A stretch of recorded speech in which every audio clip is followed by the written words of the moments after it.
Supreme court bar association ने justice Aminuddin Khan को आईनी बेंचेस का सरबराह बनाने का फैसला काबिल सताइश करार दिया है और आईनी बेंचेस के लिए नामजद 7 जजेस पर मुकम्मल एतमाद का इजहार किया है। मजीद जानते हैं डॉन न्यूज़ के नुमाइंदे उमर मेहताब बरनी से। उमर, अपडेट कीजिएगा।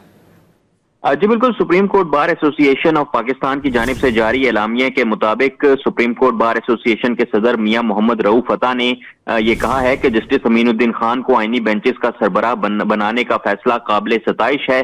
आईनी बेंचेस के लिए नामजद 7 जजेस पर मुकम्मल एतमाद है। उम्मीद है आईनी बेंच जल्द तश्कील दिया जाएगा। आईनी बेंच की तश्कील से जेर इल्तवा आईनी मुकदमात में कमी होगी।